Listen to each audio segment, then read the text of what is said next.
Hello tout le monde, bonsoir, bienvenue, ça y est, c'est mardi, il est 18h30 et c'est l'heure de la fameuse et de l'hebdomadaire conférence en nutrition. Bienvenue à tous, j'espère que vous avez passé une bonne semaine depuis mardi dernier. J'espère que vous êtes à nouveau présents ce soir comme tous les mardis. Faites-moi des petits coucous en arrivant. Pour ceux qui ne me connaissent pas encore, moi c'est Céline Claus. Je travaille pour l'équipe et dans l'équipe de coach de Michel Baudin et je m'occupe spécifiquement de la nutrition. Donc c'est à moi que vous avez affaire. C'est moi qui vous mange à toutes les sauces quand vous faites appel à nous pour la nutrition et je vous propose donc chaque semaine des conférences le mardi et des articles pépites le vendredi à 18h30. Alors, mettez-moi des petits coucous quand vous arrivez. Et si certains étaient déjà là mardi dernier, ce serait super que vous mettiez un petit commentaire en dessous en me disant si vous avez commencé à faire attention à votre sucre depuis ce qu'on a raconté sur le sucre la semaine dernière. On s'était lancé des petits défis. Est-ce que vous pouvez m'écrire en commentaire en arrivant si vous avez entrepris des choses concernant ce sucre et notamment le fait d'en consommer le moins possible.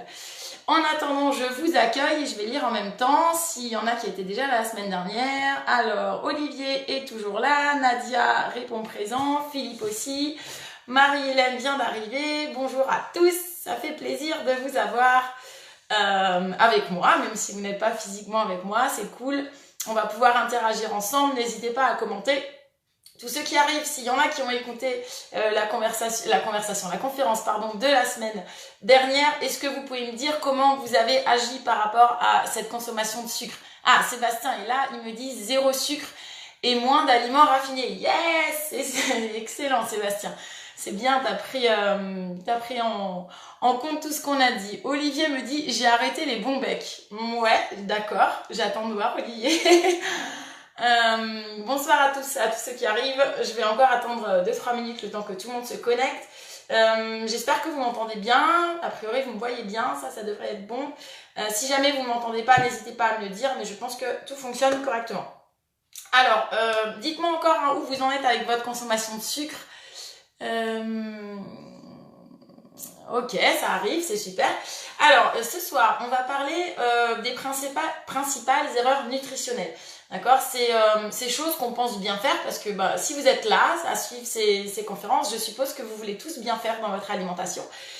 Donc on essaye de faire du mieux possible, on essaye de manger sain, mais parfois on se trompe et on pense bien faire et en fait en allant chercher un petit peu plus loin, en détaillant un petit peu, on se rend compte que y a des petites erreurs cachées dont on n'a pas forcément conscience. Donc ce soir je vais guetter avec vous et on va détecter les erreurs les plus fréquentes, d'accord?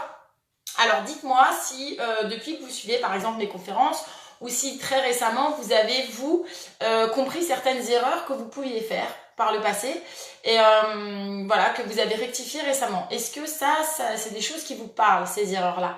Est-ce que récemment vous vous êtes dit, ah bah tiens, je me rends compte que ça, je le faisais pas bien et donc que vous avez entrepris des changements? Est-ce que c'est des choses que vous avez fait? Dites-moi un petit peu où vous en êtes au niveau de ces changements, s'il y en a eu, ou au contraire, vous pouvez encore avoir des incertitudes, auquel cas vous pourrez me poser des questions. Est-ce que y a des choses où vous n'êtes pas très sûr, vous pensez bien faire, mais il y a encore des incertitudes qui résident. Donc n'hésitez pas à me dire, à me commenter, je vais lire au fur et à mesure vos commentaires. Pour voir d'où on part, pour que je vois avec qui je suis ce soir et pour commencer à interagir ensemble. Je continue à lire un petit peu tout à l'heure. Donc Olivier me dit compote sans sucre ajouté. Ok, super pour le contrôle de notre poids, de notre santé. C'est bien, choisissez vos compotes sans sucre ajouté si vous les achetez en supermarché. C'est super. Bravo Olivier, continue comme ça. Est-ce que donc ces erreurs que vous pensiez faire, que vous avez déjà rectifiées ou que vous n'avez pas encore rectifiées parce que vous êtes incertain au sujet, est-ce qu'il y en a? Pour l'instant, j'ai pas de retour. Visiblement, vous pensez ne pas faire d'erreur, ça c'est génial. Mais est-ce qu'il y a des choses où pour l'instant vous n'êtes pas encore sur ce que vous faites? Est-ce que vous avez des interrogations et des soupçons sur les erreurs que vous pourriez faire dans votre alimentation? Allez-y, commentez, je lirai vos commentaires au fur et à mesure.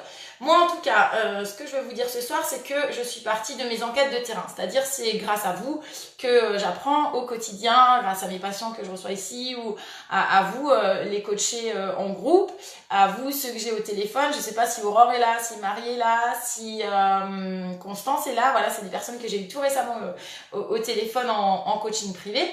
Donc, si vous êtes là, voilà, on est là pour déceler ces erreurs nutritionnelles.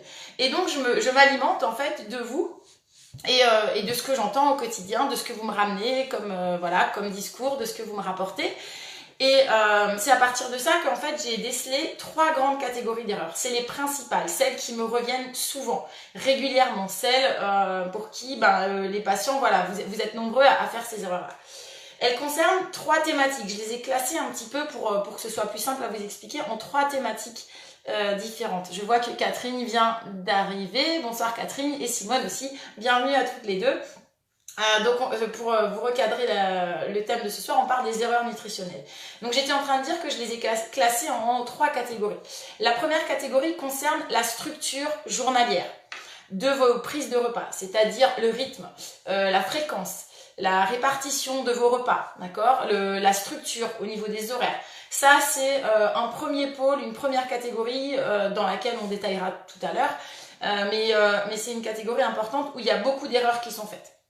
La deuxième catégorie, c'est des problèmes de quantité. On verra en quel sens et qu'est-ce que j'entends derrière les quantités, et on verra en détail. La dernière catégorie d'erreurs, principale en tout cas, que moi j'ai pu relever par mes petites enquêtes de terrain et grâce à vous, c'est des problèmes de qualité d'aliments, et notamment, vous faites parfois, alors pas forcément vous qui êtes derrière votre écran ce soir, mais globalement les gens se font parfois avoir avec des aliments qui nous trompent. Alors vous verrez qu'ils peuvent nous tromper dans 2 sens différents, je vous expliquerai en détail tout à l'heure également, mais voilà, on se fait avoir par des aliments qu'on pense sains et qui ne le sont pas, ou alors à l'inverse, on se prive d'aliments sous prétexte qu'on pense qu'ils ne sont pas sains alors qu'en fait ils le sont. Ok ? Alors je regarde un petit peu avant d'entrer dans le vif du sujet. Fred, il me dit, j'aimerais pouvoir remplacer le miel dans mon café. D'accord, petit à petit Fred, au fur et à mesure. Si tu veux qu'on en parle vraiment spécifiquement, si c'est vraiment un problème pour toi, je t'invite à nous contacter et on verra ça ensemble en détail, et tout particulièrement pour ta problématique à toi. Nadia me dit arrêter beaucoup d'aliments pas bons. Ouais, c'est ça Nadia, on va voir lesquels ce soir. Alors, j'entre dans le vif du sujet.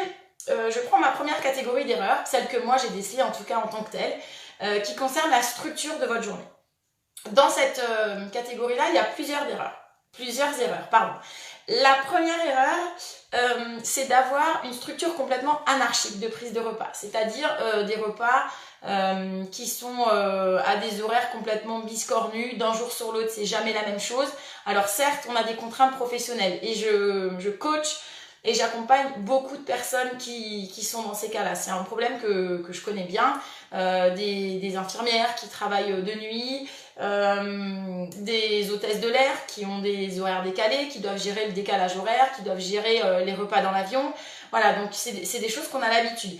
Mais il y a quand même des petits trucs que je vais vous donner pour essayer de structurer votre journée et qu'elle soit la plus fluide en termes de répartition possible.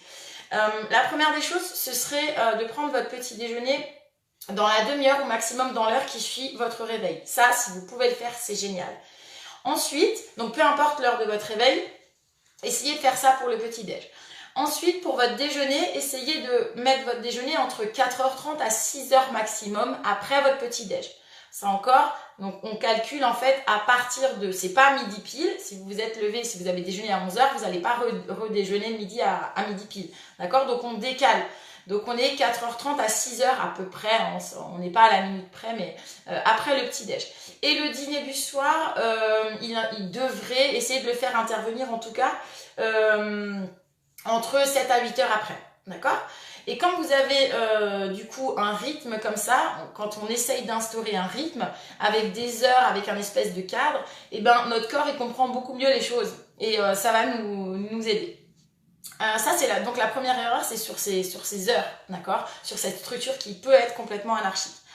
La deuxième des erreurs, c'est de sauter un repas sous prétexte qu'on veut perdre du poids. Alors ça, c'est une des pires erreurs.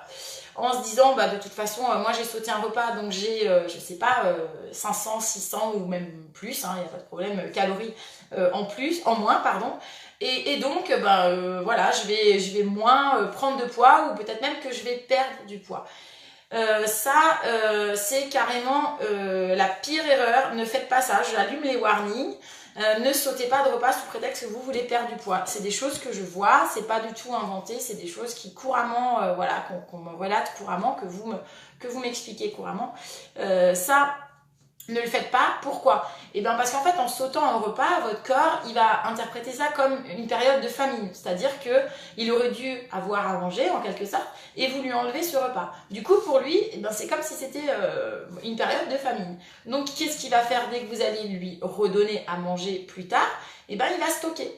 Il va stocker parce qu'il se dit, si il me joue encore des tours à refaire ces suppressions de repas, eh ben, il faut que j'en ai un petit peu plus, il faut que je puisse continuer à survivre. Le corps, il est dans une optique de survie, hein. Lui, c'est ça. Fabien, il vous en a un petit peu parlé, même beaucoup, sur ses conférences le mercredi soir. Fabien, c'est notre coach en développement personnel. Le corps, il est en survie, donc le cerveau aussi. Donc tout ça, ça joue pas du tout en notre faveur. Donc ne sautez pas de repas, faites vos repas, équilibrés certes, mais ne les enlevez pas. Faites vraiment 3 repas. On parle vraiment de 3 repas par jour, des vrais repas, hein. Pas juste 3 tomates cerises et un demi-œuf, d'accord? On parle de vrais repas.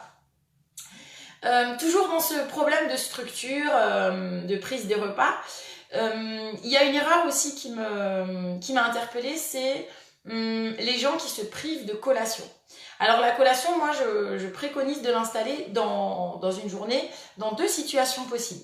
La première, c'est si vous ressentez clairement la sensation de faim. Ça peut arriver quand on a un peu des journées qui sont longues, en plein milieu de journée, en plein milieu de matinée ou d'après-midi, de ressentir la faim, la vraie faim, vraiment cette sensation qu'il faut qu'on apprenne tous à déceler.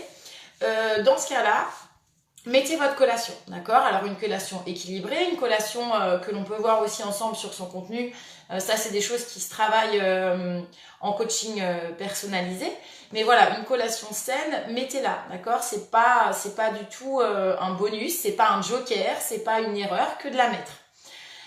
Deuxième chose, cette collation, dans la deuxième situation possible, c'est si vous avez une durée énorme plus de 6 heures, entre vos 3 repas principaux. Je m'entends.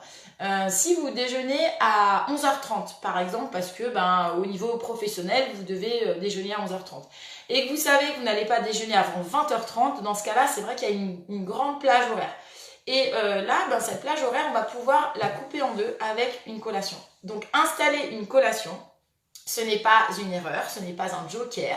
Et c'est plutôt l'inverse, c'est se priver de collation qui peut s'avérer être néfaste de toute façon et être une vraie erreur.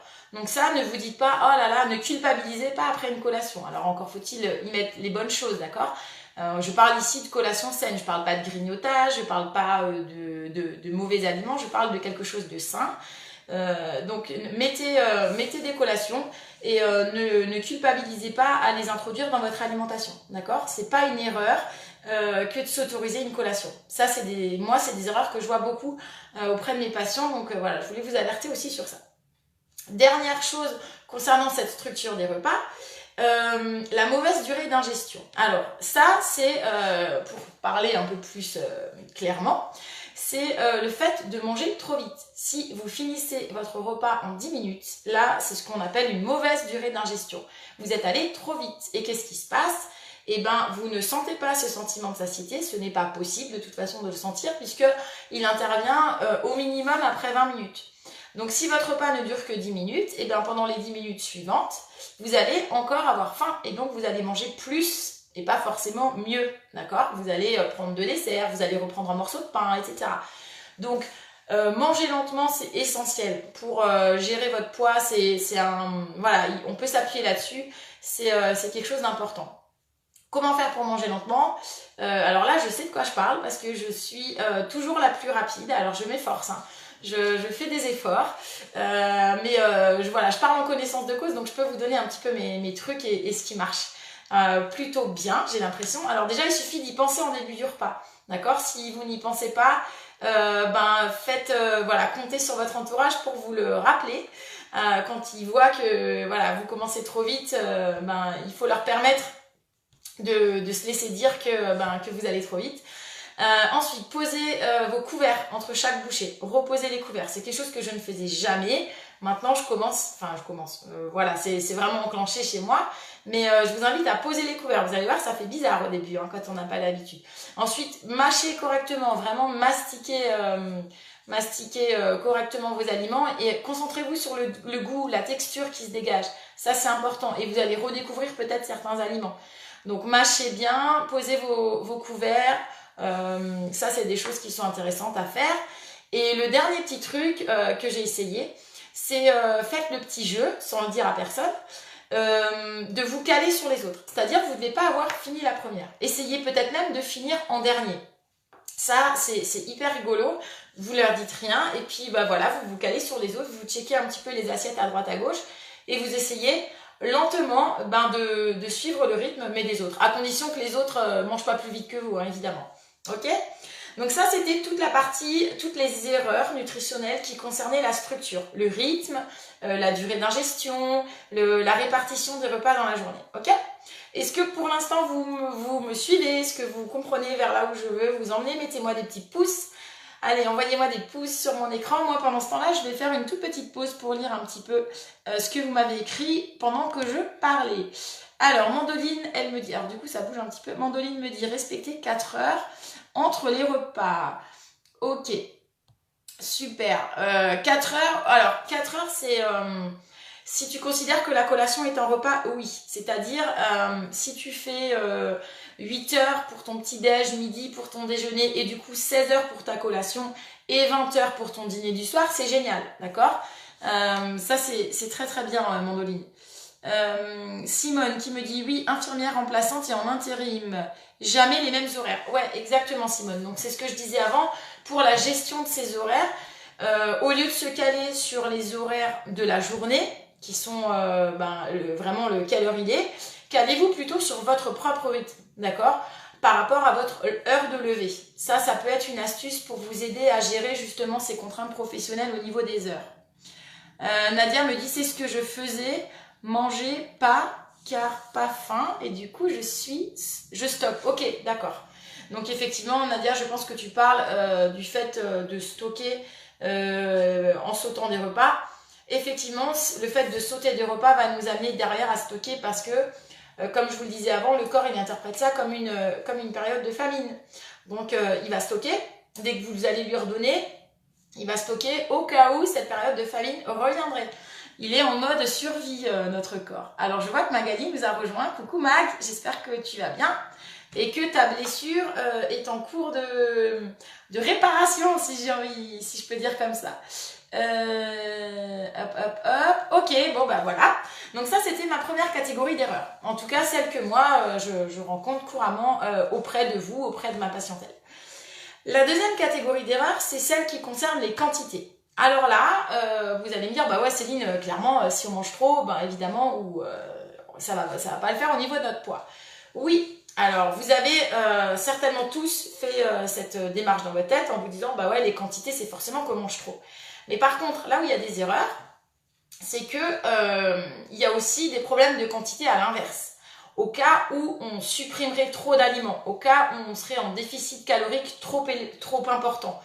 Et ça, on n'y pense pas assez souvent. C'est-à-dire que quand on parle de quantité par rapport à une gestion de poids, par rapport à une perte de poids, on pense tout de suite à trop, d'accord, à la quantité en trop. Mais par contre, les erreurs viennent aussi du fait de l'inverse, c'est-à-dire qu'il nous manque des choses. Et ces quantités-là, c'est celles-là où je veux pointer le doigt ce soir, parce que j'imagine que manger trop, voilà, tout le monde l'a en tête. Attention, je vais limiter en tout cas ou surveiller mes quantités. Mais attention à pas tomber dans la démarche inverse et de ne pas avoir assez. Il y a des personnes qui ne mangent pas assez. Et vous êtes nombreux à venir me voir Et en fait, quand on creuse un petit peu, quand on discute ensemble, moi, je me rends compte que vous ne mangez pas assez ou que vous avez enlevé une catégorie d'aliments. Et ça aussi, c'est des erreurs qui sont qu'on oublie simplement. Et je suis là ce soir donc pour pointer du doigt toutes ces erreurs avec vous. Alors, donc dans ces quantités-là, il y a la première erreur, c'est le fait d'avoir un apport calorique trop faible. D'accord? C'est-à-dire ne pas ingérer assez de calories dans une journée. Alors ça, c'est hyper courant. Ceux qui surveillent leur poids, ils chassent les calories. Ce qu'ils regardent sur les étiquettes des produits industriels, c'est les calories. Vous êtes certains sur des applications qui comptent vos calories. Voilà, donc les calories, c'est quelque chose qu'on entend beaucoup. Et souvent, vous essayez de les restreindre au maximum. Sauf que trop peu de calories va ralentir votre métabolisme. Et ça, le fait de, concrètement, qu'est-ce qui se passe quand votre métabolisme ralentit? Eh bien, vous grillez moins de calories derrière. Donc, c'est surtout pas ce qu'on veut, en fait. Nous, on veut booster notre métabolisme pour qu'il grille des calories, pour qu'on soit dans une dépense énergétique chaque jour. Et le fait d'ingérer, de manger trop peu de calories va freiner ce métabolisme. Donc, ça va carrément à l'inverse. Donc, trouver une bonne fourchette d'apport calorique par jour, il est là le challenge, d'accord? Et là, j'en profite pour faire une grosse parenthèse qui est très importante. Vous êtes aussi nombreux à ne pas savoir combien de calories, ou à me demander mais combien de calories je dois manger par jour. C'est une question à laquelle je ne peux absolument pas répondre ici, ce soir, ou même quand je m'adresse à un groupe. Parce que c'est quelque chose d'individuel, d'accord? Vous n'avez pas tous les mêmes objectifs, vous n'avez pas tous le même profil, vous n'avez pas tous le même mode de vie. Et tous ces critères-là font que c'est juste pas possible que je vous dise, voilà, il faut manger tant et tant de calories par jour. Par contre, si ça vous intéresse, si vous avez envie de perdre du poids et si cet indice de calories pourrait vous aider, si ça vous aiderait de rentrer dans un téléphone, dans une application, ce que vous mangez par jour, pour être sûr d'être dans la bonne fourchette, pour pas être trop haut, mais pour pas être trop bas non plus. Hein. C'est important de pas être trop bas non plus. Là, il faut vous faire accompagner individuellement. D'accord? C'est des choses qui sont sur mesure, à 100%, même plus que 100%. Donc pour ça, je m'arrête là dans mon détail des erreurs nutritionnelles pour vous dire que dans le descriptif de cette vidéo, je vous ai mis un lien. Vous pouvez cliquer sur ce lien et vous aurez droit à un bilan de coaching gratuit avec notre équipe, d'accord? Avec un des experts de notre équipe. Et ensuite, vous pouvez cibler donc ce qui vous intéresse, le sport, le développement personnel, la nutrition ou les trois. Et en fonction de ce bilan de coaching gratuit, on va vous orienter vers un coaching qui est adapté à vous. D'accord? Si vous avez besoin d'un accompagnement en nutrition, c'est donc moi qui ensuite vous accompagnera. Et c'est là qu'on va pouvoir discuter de choses précises comme ça en termes de calories, en termes d'apport énergétique par jour. Mais encore une fois, je ne peux absolument pas répondre dans un groupe où vous êtes hyper nombreux à m'écouter et vous êtes tous différents. Il n'y en a pas deux pareils, il n'y en a pas deux qui auront besoin d'exactement des mêmes besoins. Donc c'est quelque chose qui s'appréhende en individuel, en tête à tête. Donc je vous suggère de cliquer sur le lien si vous avez ces problématiques-là, si vous avez un projet sérieux, si vraiment vous êtes motivé. Et ben nous derrière on est carrément là pour vous aider, on est à votre disposition, on va vous écouter, on va vous encadrer, on va vous suivre, on ne va pas vous lâcher jusqu'à ce que vous ayez vos résultats. Et pour ça, cliquez sur le lien, faites une session de bilan de coaching gratuit et derrière on sera mis en relation et on boostera tout ça pour atteindre vos objectifs. Voilà. Cette parenthèse essentielle étant faite, je continue toujours sur ces problèmes de quantité qui constituent des erreurs nutritionnelles. Deuxième erreur, ne pas s'autoriser le moindre écart est une erreur. D'accord? Je prends l'exemple. J'ai beaucoup de patients qui reviennent me voir au bout d'un mois en me disant j'ai pas du tout utilisé mon repas d'exception. Le repas d'exception, c'est celui que j'appelle celui que vous appelez peut-être cheat meal, c'est celui qui sort du cadre, c'est celui où on se lâche, d'accord? Et j'ai des patientes qui sont revenues en me disant mais je l'ai fait 0 fois, j'ai pas du tout besoin de cheat meal, j'ai pas du tout eu besoin, je me suis tenue à la lettre, etc. Bon, ok, super. Et puis qui reviennent, ces patientes donc repartent, continuent leur plan, leur équilibrage, leur voilà. Elles remangent suivant le plan alimentaire que je leur aurais proposé. Et elles reviennent et elles me disent ah bah là cette semaine j'ai complètement craqué, j'ai fait n'importe quoi. Et en fait quelque part elles payent un petit peu les pots cassés du premier mois qui a pu être interprété comme restriction, même si je ne fais jamais de régime, je ne propose jamais de régime aux gens, je propose des rééquilibrages, voilà, une nouvelle hygiène de vie. Ça oui, je ne fais pas du tout de régime au sens restrictif, au sens privatif du terme. Mais voilà, ces patientes-là, elles sont encore dans une optique peut-être de privation et elles ne s'autorisent pas ce repas d'exception dans la semaine. Et du coup, c'est une erreur nutritionnelle. Donc vous pouvez, ça c'est une super nouvelle, je pense que pour vous, mettez-moi des cœurs si vous êtes d'accord avec ça. La super nouvelle, c'est que vous pouvez, sans problème même, il faut, une fois par semaine, vous octroyer un repas qui sort du cadre, d'accord? Un repas où on se lâche, d'accord? Pourquoi? Il y a 2 raisons essentielles à ça. La première, c'est clairement pour le côté moral. C'est-à-dire que c'est bon pour le moral, ça met un confort psychologique et ça, c'est juste top. Deuxième chose, il y a un autre intérêt à faire ce genre de repas une fois par semaine où on se lâche un petit peu, où on a un rebond calorique ou un apport calorique un petit peu plus élevé, voire beaucoup plus élevé que sur le reste de la semaine, c'est que derrière, il y a des processus qui s'enclenchent au niveau du métabolisme. Et ça va en fait rebooster, relancer votre métabolisme. C'est-à-dire que si voilà, toute la semaine vous suivez votre plan alimentaire qui est fait pour vous, encore une fois pas du tout dans la restriction, mais juste quelque chose d'un petit peu cadré en termes d'apport en tous les cas, et qu'une fois dans la semaine vous avez un petit excès calorique, et ben derrière on a ce qu'on appelle un métabolisme de base accéléré. Donc ça va rebooster, donc ça va nous aider derrière à brûler plus de calories. Et ça, c'est super pour notre gestion de poids, pour nos problématiques de perte de poids. Donc, ces 2 avantages au cheat meal, au repas d'exception, comme moi je l'appelle, pourquoi s'en priver? C'est une erreur de s'en priver, d'accord? Ça va aussi permettre de rester, voilà, dans le côté social, de ne pas refuser des invitations, aller pouvoir se faire des restos, aller être invité à des mariages où il y a des buffets à volonté. Voilà, placez vos repas d'exception à ces moments-là, c'est hyper important. D'ailleurs, je pense que je vais faire un live exprès juste pour se consacrer à ce repas d'exception, à ce cheat meal. Ok? Je regarde un petit peu. Ok, vous êtes toujours là, c'est cool. Je vois les cœurs qui apparaissent sur mon écran, c'est génial. Dernière chose concernant les quantités. Il y a une quantité qu'on oublie, enfin un ingrédient, un élément de l'alimentation qu'on oublie toujours parce qu'on se consacre surtout à ce qui se passe dans l'assiette et on oublie souvent ce qui se passe dans nos verres. Et là où je vais en venir, c'est je vais vous parler de l'eau. L'eau est sous-estimée. L'eau, on la sous-estime dans les bienfaits qu'elle peut avoir, les vertus qu'elle peut avoir dans notre alimentation. Et l'eau, souvent, il y a beaucoup de gens qui ne boivent pas assez d'eau et donc qui manquent d'eau. Et ça, c'est délétère aussi pour votre santé. Donc, c'est vrai qu'on a toujours tendance à se focaliser sur ce qui se passe dans l'assiette, à ce qu'on doit manger, mais l'eau, c'est la seule boisson physiologiquement indispensable. Et il en faut dans une certaine quantité, d'accord? Vous ne devez pas être de toute façon pas à moins d'1 litre. Ça, c'est vraiment mais le strict minimum si vous ne faites pas de sport, si vous n'avez pas une activité physique, on va dire moyenne, si vous ne faites entre guillemets rien en termes d'activité physique. Mais il faudrait être dans l'idéal à 1,5 litre d'eau par jour.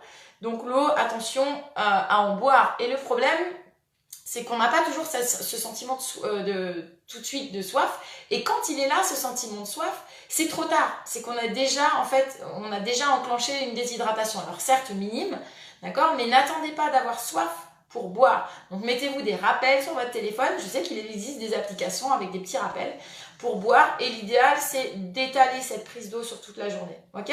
Alors il y a Hello des Îles qui me dit du mal à boire 1 litre d'eau par jour. Ouais. Alors, l'idée, c'est faites le test sur une journée. Préparez-vous une bouteille d'1,5 litre dans laquelle vous allez boire tout seul, d'accord? Personne n'y touche à part vous. Et voyez le soir où vous en êtes. Est-ce que la bouteille est vide? Est-ce qu'il en reste? Est-ce que vous en avez dû en commencer une deuxième? Et voilà, voyez, ça va déjà vous permettre d'évaluer votre hydratation sur une journée. Et après, voilà, essayez d'aromatiser vos eaux. Si c'est l'eau pure, le goût ne vous satisfait pas. Mettez des petites rondelles de citron, de rondelles d'orange, des feuilles de menthe, voilà, pour donner un peu du goût, mais il faut vraiment, vraiment, vraiment boire. Et une des erreurs nutritionnelles hyper importantes, c'est justement de manquer d'eau. Et si on manque d'eau, derrière, il y a des métabolismes intérieurs qui ne se font pas, et auquel cas, on va avoir des soucis. Hello, elle me dit, c'est ça, c'est de l'eau pure. Ouais, donc je pense que Hello, c'est ça dont tu mens, enfin, que tu as du mal à boire. Donc essaye ces petits conseils, hein, je te les avais déjà donnés en perso, puisque Hello, c'est quelqu'un que je suis en perso. Donc voilà, essaye ces petits trucs et astuces et tu m'en rediras des nouvelles. Ensuite, troisième et dernière catégorie, des grosses erreurs, des erreurs courantes que je retrouve en discutant avec vous et en vous coachant. C'est toutes les erreurs je trouve plus mes mots, qui parlent, qui traitent du problème de la qualité et notamment des aliments qui trompent, d'accord? Il y a des aliments qui nous trompent dans les deux sens. Il y a ceux que l'on pense sains et qui en fait ne le sont pas et donc on les consomme à tort. Et il y a l'inverse aussi, il y a ceux qui sont sains mais pour une raison ou pour une autre que l'on supprime ou que l'on limite de notre alimentation sous prétexte ou en tout cas parce qu'on pense qu'ils ne sont pas bons pour notre santé ou pour en tout cas la gestion de notre poids. Et là je vais faire le focus sur quelques catégories d'aliments parce que c'est pareil, c'est toujours les mêmes qui reviennent et gare aux erreurs parce que là elles sont hyper nombreuses. Alors avant ça je vais faire une petite pause, je vais vous laisser la main à vos claviers. Et j'aimerais que vous m'expliquiez si vous pensez à certains aliments, si vous avez certains aliments en tête qui pourraient faire partie de ces aliments qui vous trompent. C'est-à-dire, est-ce que vous pensez avoir par le passé, par exemple, consommé des aliments que vous pensiez sains et que en fait, vous vous êtes rendu compte, peut-être même au travers des conférences que je donne chaque semaine, qu'ils ne le sont pas. Ou est-ce que vous vous privez d'une catégorie d'aliments parce que vous pensez qu'ils ne sont pas bons? Est-ce que voilà, on va voir si après ils le sont ou pas, mais est-ce qu'il y a comme ça des espèces de préjugés que vous pouvez avoir sur des aliments, sur des ingrédients? Écrivez-moi ça et je lirai vos réponses et ça m'intéresse en fait de voir s'il y a des erreurs qui reviennent comme celles que moi j'ai relevées, qui sont revenues un certain nombre de fois auprès de mes patients. Donc dites-moi un petit peu où vous en êtes. Alors Hello me dit la patate douce, pomme de terre. Donc ça, c'est deux choses différentes. Hello, on a d'un côté la patate douce et la pomme de terre qui n'ont pas du tout les mêmes qualités nutritives. Ok, donc je note, on verra après. La carotte, ça c'est Caroline qui me parle de la carotte. Alors, est-ce que, du coup, j'aurais dû vous demander de préciser, est-ce que Caroline, tu penses que la carotte est saine et qu'en fait elle ne l'est pas? Ou est-ce que tu penses qu'elle ne l'est pas saine, peut-être parce qu'elle est sucrée par exemple, et qu'elle l'est? Il y a les deux sens, donc allez-y. Et si vous pouvez me préciser ça, je vais attendre encore un petit peu avant de vous donner mes aliments à moi. J'ai fait une petite liste des aliments qui reviennent souvent dans ces erreurs nutritionnelles. Il y a Annabelle qui nous a rejoint. Salut Annabelle, j'espère que tu vas bien et je te fais un coucou jusqu'en Alsace. Elodie me dit l'avocat fait grossir. Ça c'est un super préjugé. Alors Caroline me dit trop calorique je pense. Donc Caroline me parlait de la carotte qui me dit trop calorique. Magali, soupe instantanée chinoise. Yes. Ok. Ouais, c'est intéressant de voir vos... Je reviendrai. Alors moi ce que je vous propose, je vais lire mes ingrédients, mes catégories d'ingrédients. Et puis après, je reviendrai sur les vôtres pour vous faire un petit check-up. Alors, première des choses, les aliments qui trompent, c'est les aliments qui sont vendus sous le label bio, mais qui sont industriels. Attention à ça, d'accord? Ce n'est pas parce que que vous achetez du bio, des plats préparés notamment. Là, je pense vraiment aux plats préparés.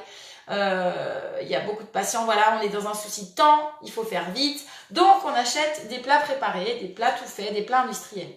Et pour se donner bonne conscience, et parce qu'on pense que ça l'est, on les achète en pensant qu'ils sont sains. Or, ces plats industriels qui sont bio, d'accord, ils sont bio, c'est pas une erreur, ils ont le droit, les industriels qui mettent bio, ils sont dans les clous au niveau de la norme bio. Par contre, ils sont quand même moins nutritifs que des plats qui seront pas tout prêts, hein. D'accord? J'ai fait un live, pour ceux qui ne l'ont pas vu, je vous invite à le revoir, il est encore en replay, ils sont tous en replay nos lives, comme ça vous pouvez aller le revoir, sur les aliments ultra transformés. Si vous achetez des aliments ultra transformés bio, ok, ils sont bio, mais c'est quand même ultra transformé, donc on les évite, d'accord? Ils sont faits à partir souvent d'ingrédients de second choix, donc c'est pas terrible. Ils sont souvent pourvus en sel, en sucre, il y a souvent pas mal de graisse, il y a des additifs. Alors les additifs du bio, du label bio sont certes moins nombreux que ceux qui, pour les aliments qui ne le sont pas bio, mais attention à ces aliments-là. Alors je vous invite vraiment à limiter ces aliments-là. Les aliments ultra transformés, même s'ils sont bio, on évite. Deuxième catégorie d'aliments qui peuvent être une erreur, que moi en tout cas je vois beaucoup et que j'entends beaucoup, c'est boire des jus de fruits pour leurs vitamines. Alors ça, on a tous entendu, prends un jus d'orange, tu auras de la vitamine C, ouais, ok. Mais les jus de fruits ne remplacent absolument pas les fruits, d'accord? Parce que dans le jus de fruits, les fibres, d'accord, les fibres du fruit, elles ne sont plus disponibles, d'accord? Or, les fruits, c'est ce qui permet de ralentir la digestion et l'ingestion du sucre, d'accord? Donc c'est ce qui va permettre de faire réduire un index glycémique. Dans un jus de fruits, il n'y a plus de fibres, donc l'index glycémique, il est très élevé par rapport aux fruits en tant que tel, et derrière on a une glycémie qui augmente rapidement, et c'est comme ça qu'on va développer du diabète, dans le pire des cas, et c'est comme ça qu'à terme, à force de consommer des quantités de sucre comme ça présentes dans les jus de fruits, on va transformer ces sucres en graisse. Et c'est là que ça se complique au niveau de la gestion du poids. Donc dire qu'on va boire des jus de fruits pour les vitamines, parce qu'ils sont riches en vitamines, attention aux faux amis, d'accord? C'est une idée reçue que j'entends beaucoup ici en cabinet. De plus, dans ces jus de fruits, les vitamines, elles disparaissent rapidement, d'accord? Pour vous donner un exemple, l'idéal pour avoir le plein de vitamines, c'est de cueillir une pomme à l'arbre et de la manger tout de suite. D'accord? Maintenant, si votre pomme, elle est restée longtemps, elle a été transportée, elle est restée longtemps dans les étalages, et qu'en plus, derrière, vous en faites un jus, les vitamines, très très rapidement, elles s'évaporent. D'accord? Donc, entre ce qui pourrait être au départ dans le fruit et ce que vous avez dans votre jus, il y a souvent un sacré écart. Donc, attention à ce préjugé-là. Autre chose que j'entends souvent, c'est des personnes qui font la chasse aux graisses, donc qui suppriment les graisses à tout prix, d'accord, qui vont enlever au maximum les graisses, qui, Elodie nous le disait avant, les avocats ça fait grossir, donc les avocats c'est hyper gras, donc on n'en mange pas, d'accord. Ça c'est tout à fait un concept, une façon de penser qui est courante dans le grand public, donc parmi vous, et qu'il faut absolument s'enlever de la tête, d'accord. Enlever les graisses, c'est mortel, d'accord. On ne peut pas vivre sans graisse, les graisses, elles sont essentielles à la vie. Donc ne les chassez pas à tout prix, d'accord. On va juste les limiter pour certaines catégories de graisses.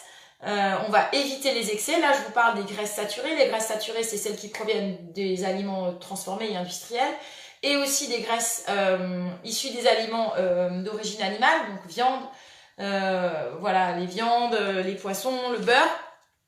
Et d'un autre côté, on va privilégier les graisses qui sont bonnes, les bonnes graisses, d'accord. J'en profite aussi, je pense que j'ai eu plusieurs questions là-dessus, donc j'ai pris note et je ferai un live ou alors un article sur les bonnes et les mauvaises graisses, d'accord. Donc n'enlevez pas les graisses à tout prix. Elodie, l'avocat, certes l'avocat est calorique, certes l'avocat est gras, mais par contre, consommer de l'avocat dans une alimentation, c'est top, parce que ça nous amène tellement de choses, ça nous amène tellement de bonnes graisses qu'on ne trouve pas ailleurs. C'est ces graisses qui sont un petit peu rares dans notre alimentation, qu'on a du mal à trouver ailleurs. Donc, pourquoi s'en priver, d'accord? Donc là, c'est bien que Kélo, elle m'ait dit ça, parce que du coup, je peux rebondir et ça fait complètement écho avec ce que j'avais prévu de vous dire. Donc, ne vous privez pas de graisse à tout prix. Ne chassez pas les graisses à tout prix, d'accord? Ça aussi, c'est des aliments ou des ingrédients qui trompent. Les graisses, au secours. Non, les graisses, on en a besoin, on ne peut pas fonctionner sans. D'accord? Elles font partie des membranes de nos cellules, elles sont une source d'énergie, donc on en a besoin. Ne les supprimez pas, ne les chassez pas à tout prix. Limitez les mauvaises graisses et privilégiez les bonnes. Ça, c'est le conseil que je peux vous donner. Toujours dans ces aliments qui trompent. Alors là, je pense que c'est l'aliment, pour moi, numéro 1 dans les aliments qui trompent. C'est les galettes de riz soufflé. Alors, mettez-moi des pouces, là, tout de suite, maintenant, si certains d'entre vous consomment ces genres d'aliments. Vous savez, les petites galettes, là, elles sont généralement rondes. Elles sont vendues dans un tube comme ça, transparent.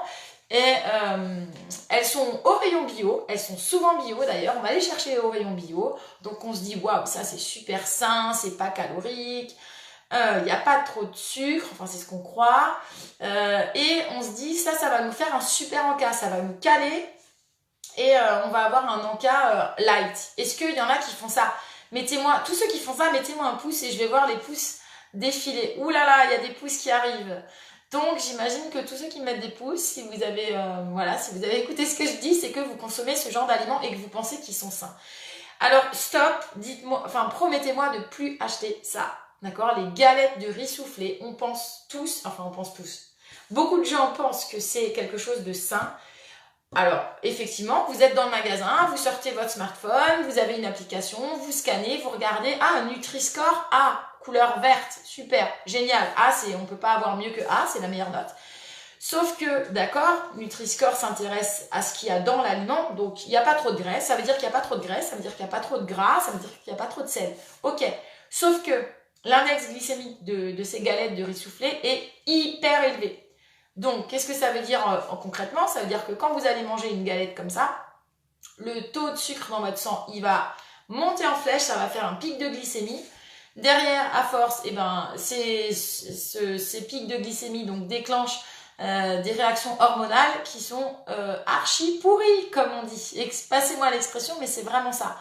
Et en plus, c'est pas du tout rassasiant. On pense que ça l'est, mais ça l'est pas du tout. Hein. Donc arrêtez d'acheter et arrêtez de consommer ces galettes. Alors Simone, elle me demande quelle galette. Simone, tu sais, c'est les galettes de riz soufflé, de maïs aussi, qui sont...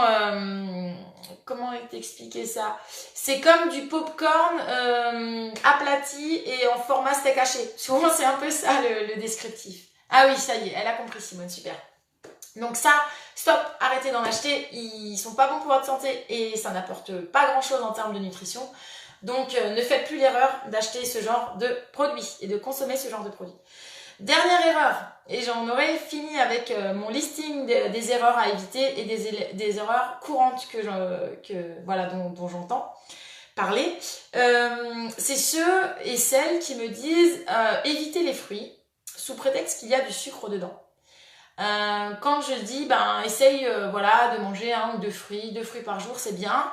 On me dit ah mais non mais attends, le sucre. Ouais, alors attendez, le sucre des fruits, c'est du fructose. Le fructose, c'est un sucre naturel, c'est un sucre qui est naturellement présent dans le fruit à la base. C'est pas un sucre qu'on a ajouté, c'est pas un sucre raffiné, d'accord? C'est un sucre, certes c'est un sucre simple, mais un sucre naturel. Donc ces sucres-là sont beaucoup moins nocifs pour la santé parce que le pic de glycémie dont je vous ai parlé avant pour les galettes de riz, là pour le coup, avec le fructose des fruits, ça va pas augmenter de façon très brute, d'accord, très violente. Donc le sucre des fruits, alors certes, ne faites pas une cure de fruits ne mangez pas que des fruits sur une journée, mais par contre, n'enlevez pas les fruits sous prétexte que vous pensez qu'il y a du sucre dedans. Voilà, Julie, elle me dit, il y a du fructose dedans. Oui, il y a du fructose, Julie, mais ce fructose, c'est pas un sucre qu'on veut supprimer à tout prix de notre alimentation. D'accord? Et il y a tellement d'autres choses qui sont bonnes dans le fruit. Il y a des vitamines, ça c'est clair. Il y a des minéraux, il y a des fibres. Et tout ça, c'est des choses dont on a besoin. D'accord? Donc, consommer les fruits n'est pas dramatique. C'est pas une erreur que de consommer les fruits. Mais il ne faut pas en abuser en fait. Ça, c'est Julie qui me parle des fruits et qui me dit il ne faut pas en abuser en fait. Ouais, c'est ça. C'est exactement ça. Mais par contre, il ne faut pas non plus supprimer ou réduire drastiquement les fruits. D'accord? Parce qu'ils nous apportent des choses qui sont essentielles et qui sont importantes. Simone me dit je mange des fruits tous les jours. Alors moi j'en arrive à la fin. Avant de vous faire une petite conclusion du coup sur ce qu'on a dit ce soir, je vais me permettre de lire et de faire une parenthèse par rapport à tout ce que j'aurais pu louper.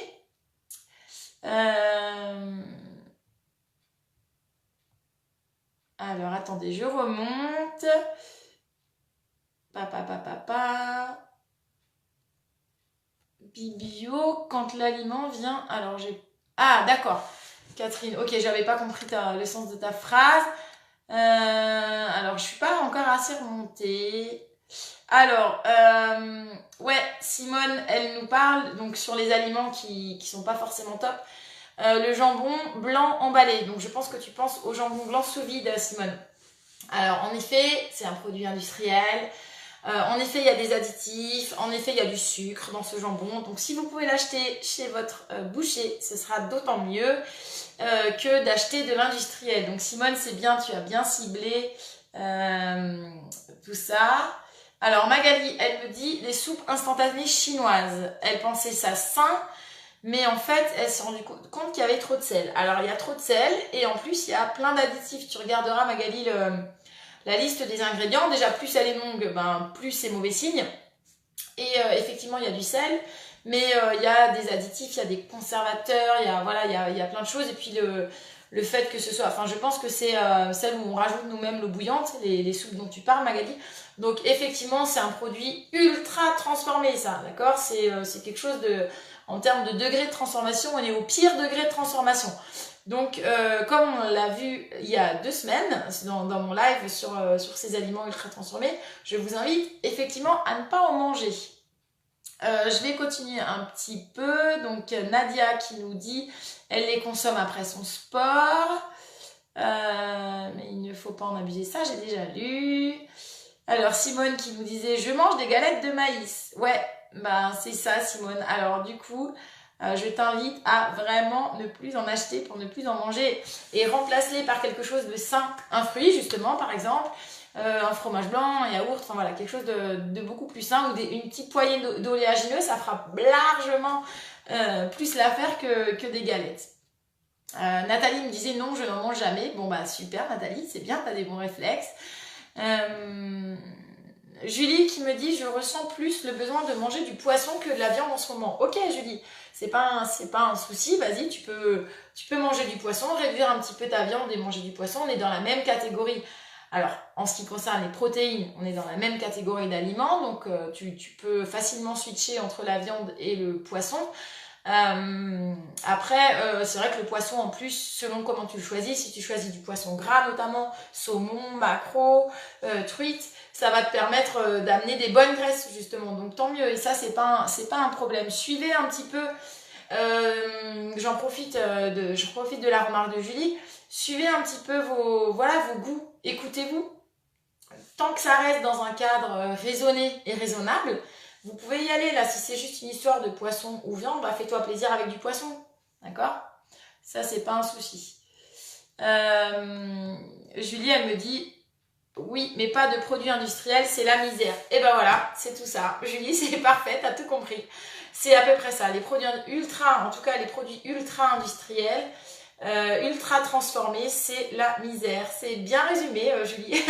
C'est exactement ça. Donc sur ce, je vous ai donc listé ce soir ces erreurs. En tout cas, les erreurs les plus courantes que moi, que mes patients me rapportent, que vous me rapportez chaque semaine en lisant vos petits commentaires, en commentant mon live. Voilà, c'est des enquêtes de terrain en fait qui me permettent de faire avancer. Et j'en profite pour vous remercier d'être toujours assidus, d'être dans l'interaction. J'adore vous lire. De commenter les posts, les articles qu'on poste chaque semaine aussi, parce que du coup, ça me donne des idées sur les prochains lives. Je me dis, tiens, il y a beaucoup de gens qui ont parlé de ça, je vais faire un live là-dessus. Donc, je vous remercie de votre participation, de votre implication là-dedans. Je profite encore une fois pour vous réexpliquer si vous êtes des gens qui ont envie encore plus de s'impliquer. Si vous avez envie qu'on vous coach de façon individualisée, si vous avez des problématiques précises, que ce soit dans le sport, que ce soit dans la nutrition, que ce soit dans le développement perso, ou que vous ayez l'impression qu'il faut que vous alliez ces 3 pôles pour atteindre vos objectifs, si vous avez cette motivation-là, la seule chose que je peux vous encourager à faire ce soir, c'est de cliquer sur le lien que j'ai mis en descriptif de la vidéo. On va pouvoir faire un bilan de coaching, donc vous allez être en relation téléphonique avec un de nos experts, vous allez faire un bilan de coaching, ça c'est complètement gratuit, on vous demande juste d'être là au moment où vous prenez le rendez-vous, de décrocher votre téléphone, parce que c'est vrai que des fois on appelle et il n'y a personne au bout du fil et du coup on s'est bloqué un créneau mais finalement personne ne répond, donc c'est un peu dommage, laissez la place à tout le monde, mais si vous prenez un rendez-vous, on vous rappellera, ça c'est sûr. Un bilan de coaching pour fixer vos objectifs et savoir sur quoi on bosse. Et derrière, on est mis ensemble, vous et moi, en relation pour avancer, pour se fixer des objectifs. Moi, je vais apprendre à vous connaître cette fois-ci individuellement, avec vos problématiques, avec votre passé, avec votre vécu alimentaire. Et je serai là autant motivée que vous, si ce n'est plus, pour vous faire atteindre votre objectif ou vos objectifs, perte de poids, prise de masse, manger sainement pour être sûr de manquer de rien et d'être en bonne santé, voilà. Tous les profils sont les bienvenus évidemment et ce sera un plaisir que de vous coacher. Donc voilà, ce soir c'était donc un live sur les erreurs nutritionnelles. Vous l'avez compris, faites attention à la structure de votre journée au niveau alimentaire. Faites attention aux quantités, mais pas seulement celles que vous pensiez mettre en trop, mais pensez aussi à celles qui seront en manque, c'est-à-dire en carence. Faites attention à ça, ça peut aller dans les deux sens et souvent on n'a pas en tête, on soupçonne pas en fait le fait qu'on manque de quelque chose ou qu'on a quelque chose en moins. Et ensuite faites attention à ne pas vous faire avoir par ces aliments qui peuvent vous tromper, par ces industriels qui peuvent vous tromper, par ces logos, par ces packaging qui peuvent vous tromper. Donc faites gaffe à tout ça, c'est hyper important. Et le meilleur conseil que je peux vous donner, c'est pour limiter les erreurs, faites-vous accompagner. Il y a un moment donné où il faut savoir déléguer, il faut savoir se dire bon ok, je me fais encadrer par des gens qui sont qualifiés, par des gens qui sont compétents. Et toute l'équipe et moi-même, on est tous qualifiés, on est tous diplômés. Et donc je vous représente l'équipe pour ceux qui savent pas encore ou qui n'ont pas forcément tout cerné. Séverine et Julien s'occupent du coaching sportif. Séverine, vous la retrouvez tous les lundis soirs pour une vidéo en live, elle fait une séance avec vous et elle publie un article tous les jeudis soirs. En ce qui concerne le domaine du coaching mental et du développement personnel et du coaching transformationnel, c'est Fabien, notre expert dans ce domaine-là. Lui, ses conférences sont le mercredi soir et ses posts pépites sont publiés le samedi. Et pour la nutrition, c'est moi. Donc voilà, on forme une petite équipe, on travaille main dans la main et on est là pour vous coacher, pour vous accompagner et pour pas vous lâcher. Voilà. Écoutez, je vois que vous me souhaitez une bonne soirée. Merci beaucoup. Marine Villard me dit, est-ce que vous pourriez parler de la chrononutrition pour un prochain live? Ok Marine, je me note, on pourra en parler. Ouais, c'est intéressant comme sujet. Fred, il me demande, que penses-tu de la monodiète de pommes? C'est pareil Fred. Je vais me noter ça dans mon petit listing et promis, j'y répondrai. Ça, c'est clair. Donc, je note. C'est bien que vous me donniez vos questions, vos idées. Elles ne seront jamais restées comme ça sans réponse. Soit j'y répondrai par écrit, soit je ferai un live exprès aussi pour répondre à vos questions. Soit j'utiliserai vos questions carrément pour en faire des lives. Donc là, la monodiète de pommes, la chrononutrition, c'est des choses que je vais traiter, promis. Sur ce, je vous souhaite une super bonne soirée. Prenez soin de vous, mangez sainement. Retrouvez Fabien demain soir pour la conférence du développement personnel. Et en ce qui me concerne, je vous retrouve en live mardi prochain. Je vous souhaite une bonne soirée. Bye bye. Ciao tout le monde.